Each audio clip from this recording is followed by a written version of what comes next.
nous accueillons avec un très grand honneur le professeur Olivier Hermine, que je lui présente, il connaît son ami Kazanji de l'Institut Pasteur, Madame Desrosiers, qui est épidémiologiste, docteur Loupec, que vous connaissez également, et ma collègue première vice-présidente, Hélène Sirder, et Patrice Richard, qui est l'ARS, mon Dieu, le directeur, ancienne ARS, qui est le directeur du pôle santé. Alors, on a modifié l'ordre du jour pour deux choses, profitant que vous êtes là.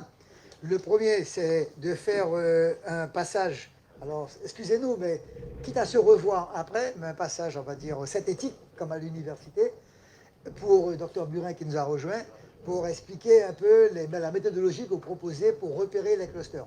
Donc je vous promets que dans 1-2 semaines, on va prendre notre temps avec la commission santé. Et donc on va commencer par vous, on a dit à peine 20 minutes. Et puis ensuite, on passera avec le groupe, avec l'ORSG, dont la directrice est également médecin, Dr Castor, j'oublie le nom du docteur, voilà, également. Et donc là, ils feront un petit peu le travail qui a été fait sur l'épidémiologie par l'ORSG. Voilà. Donc, si vous voulez bien, on commence par vous. Alors, tout d'abord... Alors, on est, je crois, en direct, je crois, hein, sur Facebook. Hein. On est en direct, je crois. Alors, donc, pour ça. Donc, tout d'abord, au nom de mes associés et de moi-même, je remercie chaleureusement Monsieur le Président et les membres du comité scientifique de nous accorder cet entretien afin que nous puissions présenter notre produit. Donc, du coup, nous irons très vite, comme nous n'avons que 20 minutes. Donc, rapidement, quelques mots sur la société. Donc, en fait... Synergie Group, c'est une société qui est multidisciplinaire, qui regroupe architectes, ingénieurs et analystes financiers. Nous sommes très actifs justement dans l'innovation et nous exerçons aujourd'hui sur plusieurs corps de métiers tels que l'ingénierie géographique, l'exploitation des bâtiments basés sur des maquettes numériques de type BIM et la conception de projets immobiliers en réalité virtuelle. Dans le cadre de nos activités de conception de systèmes d'information géographique que nous menons depuis 2016, pour l'aménagement du territoire et l'urbanisme, nous avons vu que nous pouvons apporter des solutions modernes sur la lutte contre la propagation des maladies vectorielles. Nous avons aussi conçu une solution de cartographie pour la dengue, en particulier pour la lutte contre la propagation des tiques larvaires. Ensuite est venue l'épidémie de Covid. De nombreux élus ont déploré l'absence de cartographie. Nous avons donc une nouvelle fois adapté notre outil pour le mettre à profit de la lutte contre la propagation du Covid. Cette application comprend deux modules que nous allons vous présenter.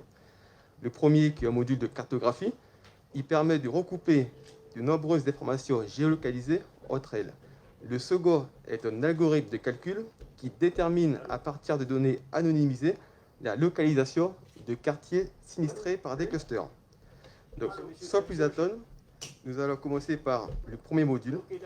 Donc, ce module permet, à partir de données de clusters mises à disposition par les autorités, de recouper avec les données du territoire, afin de permettre la mise en place, le suivi et le reporting d'actions de prévention contre la propagation du Covid.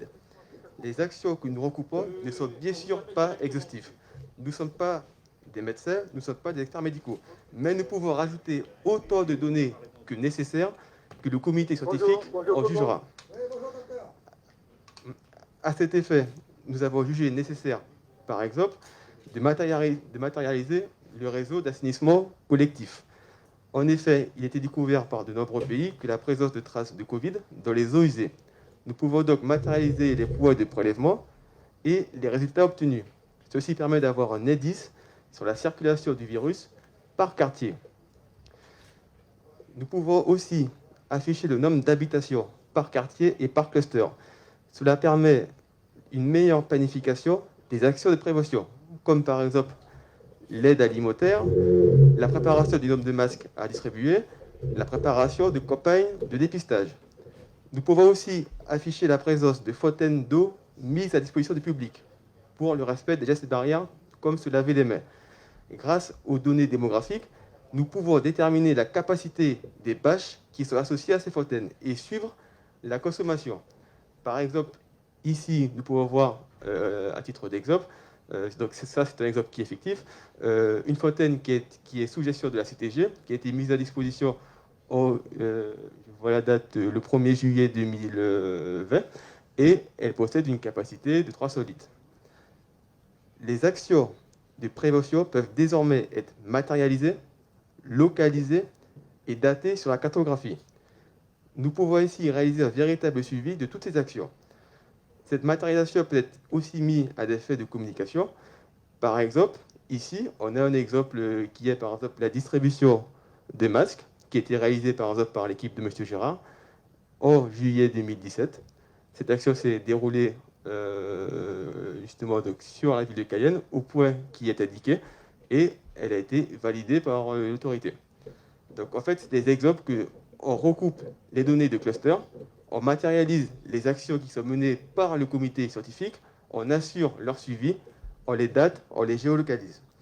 Par exemple, on peut aussi regrouper avec les données qui concernent le patrimoine de la CTG. Le but étant de définir au mieux l'emplacement de nouveaux points de dépistage placés judicieusement par rapport au cluster. Par exemple, on peut afficher le type, enfin en cliquant, on peut par exemple afficher le type de bâtiment. Donc là, est-ce que c'est un lycée? Est-ce que c'est un hall sportif? Où est-ce qu'il est placé? Quel est son état? Est-ce qu'il est en état de recevoir des personnes? Est-ce qu'il est désaffecté? Le but étant de pouvoir se dire, OK, ici on a un cluster, où est-ce que j'ai un bâtiment qui n'est pas très loin pour pouvoir mettre en place un drive de dépistage. Toujours avec des exemples, nous pouvons recouper avec les itinéraires de bus. Cela permet de prévoir des mesures additionnelles pour les lignes qui passent par des clusters. Par exemple, et ceci n'est pas un cas fictif, la ligne 3 de la CACL dessert de nombreux clusters. Donc, on peut prévoir une désinfection plus fréquente de la ligne, prévoir des équipements de sécurité supplémentaires pour le personnel et les chauffeurs de cette ligne numéro 3.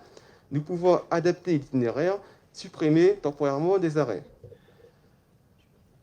Nous pouvons aussi rajouter à cela la matérialisation de l'offre de soins sur le territoire afin de justement de s'assurer de la proximité d'une offre de soins convenable à proximité des clusters. Donc ça, comme je l'ai dit au début, nous ne sommes pas des médecins, ce sont des données qu'on a jugées nécessaires, mais nous pouvons matérialiser autant de données que le comité scientifique en jugera nécessaire. Alors là, on va passer au second module qui, lui, est en fait un algorithme de calcul qui, à partir de données anonymisées, va permettre de déterminer les clusters. À noter que pour l'instant, nous n'avons toujours aucun retour de la part de l'ARS parce que nous avons besoin de données de la part de l'ARS pour faire fonctionner cet algorithme. Donc cet algorithme permet d'afficher les clusters, de calculer le taux de dépistage par quartier et bien d'autres fonctions que nous allons voir. Donc le code calcule automatiquement les clusters toujours actifs, ceux dont la date de dépistage est inférieure à 15 jours. Nous pouvons aussi afficher les clusters de cas positifs cumulés depuis le début de la crise, qu'ils soient actifs ou non.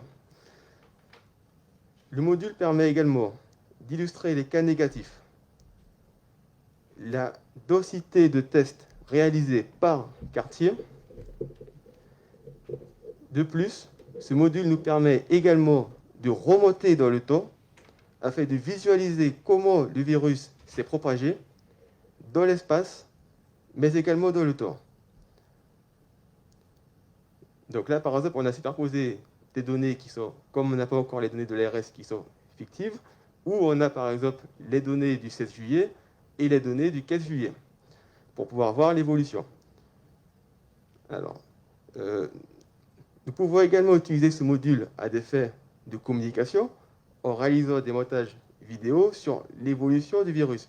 Cela permettra notamment de rassurer, par exemple, la population une fois que l'épidémie va disparaître de manière progressive. Parce que là, on pourra le constater non par justement des points Covid qui sont diffusés sur les réseaux sociaux, mais par une cartographie qui est dynamique et où on a vraiment un aperçu spatial à l'échelle des quartiers. Notre code a été qualifié pour un traitement de 10 000 cas en 5 minutes. Nous pouvons donc largement reconstituer le film de l'épidémie depuis son début, notamment, encore une fois, sous forme de montage vidéo. Le comité scientifique pourra ainsi mettre en valeur l'ensemble des actions qui ont été menées depuis le début et pourra en profiter justement pour mettre à profit cet outil dans le cadre des maladies vectorielles comme la dengue notamment. Si vous avez des questions, j'ai essayé d'être rapide. Monsieur le médecin, professeur. Je souhaitais vous poser une question. Donc, vous avez parlé de données qui vous permettent de visualiser, alors d'avoir une vision sur l'eau, l'aide alimentaire, etc. Ma question, et vous avez encore parlé des quartiers, du nombre d'habitants. Ma question est-ce que avec cet outil-là, on peut avoir une idée peut-être plus précise de la population qui se trouve en Guyane, la population réelle?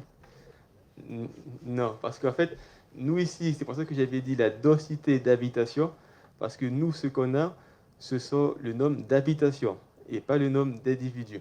Et donc, en fait, c'est pour ça que nous, on se base sur deux choses. Ou on récupère des données qui sont existantes, notamment qui sont mises à disposition par l'INSEE, et que nous, après, nous mettons en forme pour pouvoir la géolocaliser et la projeter sur une carte, ou nous pouvons, nous, matérialiser des données géolocalisées, comme c'est le cas avec les exemples de fontaines d'eau ou les actions qu'on a datées, géolocalisées sur la carte. Il n'est pas envisageable, justement, par le biais d'un algorithme, de faire des péréquations? Mais, en fait, si jamais on arrive à avoir les données de l'INSEE sur le recensement, bien sûr qu'on peut le faire, parce qu'on a une capacité de calcul qui est assez importante. Et nous, tout ce qu'il nous faut, c'est la matière première. Et aujourd'hui, la matière première qu'on a trouvée est justement le nombre d'habitations et pas le nombre de personnes. Si jamais on arrive à trouver ça, il n'y a pas de souci, on peut le faire. Comme je vous l'ai promis, on se donne 2 bonnes semaines avec le comité pour se revoir pour les questions d'ordre médical. Mais je pense qu'on sera capable de vous donner des éléments statistiques. Parce que si on fait par foyer, par habitant, on a les ratios de 4 ou de 7.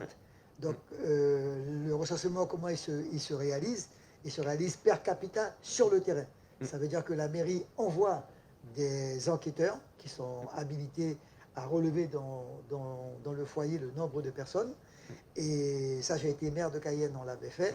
On continue parfois à le faire, mais malheureusement, la CTG, elle n'est pas dans la proximité. Donc, si j'ai l'accord des maires, je pense que là, on aura un vrai travail à opérer. Pourquoi? Parce que nous perdons beaucoup d'argent, professeur, du fait que la DGF, la DGD ne sont pas liées à la population. Et comme le recensement se fait à N-3 par rapport à l'évolution de la population, on a un large décalage. Moi, je pense que le premier élément qu'on pourra faire, c'est déjà peut-être de vous donner une mission sur l'habitat informel. Là, je peux le faire. Ça veut dire que là, on va repérer tous les habitats, comme par exemple à Vendôme, à Pascaline ou autres, qui, elles, n'ont jamais été recensés, où la secrétaire ne rentre pas du tout, presque pas. Mais là, sur la cartographie, on pourra après, avec les maires, avec les EPCI, et je pense que la maire de Saint-Laurent également serait particulièrement intéressée par cela. Parce que c'est le combat que nous menons pratiquement depuis 4-5 ans, même au-delà, vis-à-vis de l'État. Vol d'eau, déchets déposés de façon informelle, population, et surtout donc le squat sur les différents terrains. Une question, pas de question? Est-ce que votre étude couvre l'ensemble du territoire guyanais ou uniquement les grandes villes? Alors, nous, notre étude couvre l'ensemble du territoire guyanais. Aujourd'hui, nous avons décidé de montrer l'île de Cayenne, mais bien sûr, nous avons une capacité qui couvre l'ensemble du territoire guyanais. Et après, comme je l'ai dit, c'est que nous, on peut afficher toutes les données que vous jugez nécessaires, mais nous, justement, on n'est pas des experts médicaux. Donc, du coup, c'est pour ça que si vous dites, OK, on aura besoin de cette donnée-là, on la récupère et on l'expose. Et c'est vraiment sur l'ensemble du territoire. Est-ce que l'État acceptera comme preuve ce mode de comptage de la population pour qu'au-delà de 15%, il puisse réviser ses dotations de fonctionnement et d'exploitation? Oui, docteur. On l'a fait déjà à la mairie de Cayenne. La collègue Sierder était avec moi. On a eu une grosse bataille juridique avec les services de l'INSEE, tout en respectant chacun dans leur habilitation et dans leurs fonctions. On a eu une très grosse bataille et on avait gagné à l'époque un prorata de tant d'habitants qui permettait d'augmenter la DGF. Et à partir de Cayenne, on avait pu donc l'établir pour l'ensemble de la Guyane et la plupart des communes en ont bénéficié. Aujourd'hui, on a des bases sérieuses sur les vols d'eau. Aujourd'hui, on peut estimer sur les vols d'eau à travers la CACL, c'est près de 20 000 personnes qui n'ont pas été comptabilisées. Sur les absences de fontaines, absence de ramification de la connexion de l'eau, c'est près de plus de 40 000 personnes qui n'ont pas accès à l'eau potable. On a également sur les déchets, on a également sur statistiques par rapport à la CAF, etc. Attendez pas, ça a été coupé? Nous, on vous entend. Et donc, je disais donc que non, il est certain que si on arrive à travailler avec nos géographes, statisticiens et avec eux, on est capable pour la première fois de ressortir des cartes modelées, notamment sur l'habitat informel, et de permettre aux enquêteurs d'y aller. Moi, quand je recrute les enquêteurs, je prends ceux qui parlent anglais, portugais, stratongo, enfin tout ce qu'on veut, pour rentrer dans la population et leur expliquer qu'ils ne sont pas là pour les virer ou pour les déplacer, mais pour pouvoir compter. Et c'est per capita. Et plus la population augmente, plus automatiquement la DGF, la DGD, enfin toutes ces choses-là, tous ces budgets, ces dotations de l'État augmentent également. Et c'est la grosse bataille que l'on mène aujourd'hui au niveau de l'État, parce que la population de la Guyane, notamment Cayenne, notamment Saint-Laurent, notamment Mana en particulier, celle du fleuve, elle est sous-évaluée. Et en l'occurrence, on s'appauvrit, en fait c'est ça le mot, on s'appauvrit en Guyane du fait de l'immigration clandestine. Et donc du coup... Oui, c'est intéressant, ça. Oui, docteur ? Oui, c'est intéressant, ça. Et aussi, ce que je vais te dire, c'est que cette application-là, on l'a aussi sur téléphone portable. Parce qu'en fait, nous, ce qu'on veut, c'est vraiment, on a posé à l'acteur terrain qui est sur le terrain, qui est quelque part, il a besoin de se géolocaliser, il a besoin de retrouver toutes les données qu'il a ici sur son téléphone pour pouvoir mener ses actions en temps réel. Donc, c'est pour ça aussi que j'ai oublié, mais c'est aussi important. Toutes ces informations-là sont disponibles sur téléphone portable et qu'on peut le coupler avec la géolocalisation du téléphone. Ouais.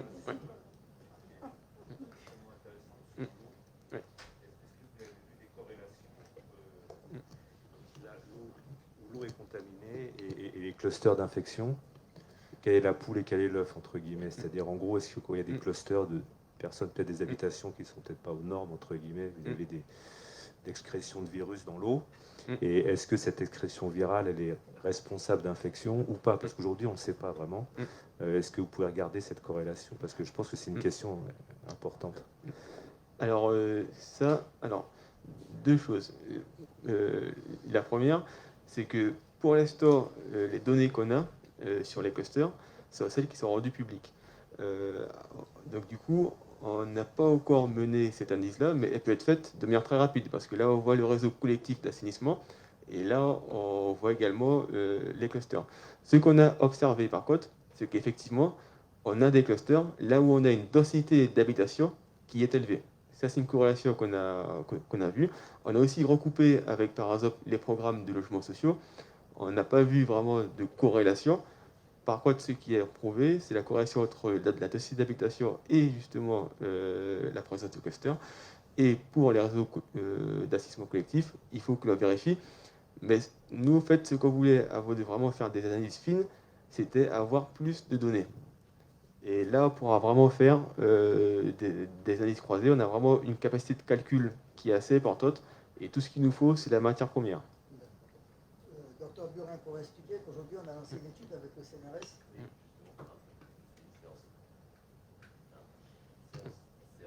C'est dans cela justement que ce type d'outil ce serait complémentaire. Ça permettrait justement d'avancer plus vite quant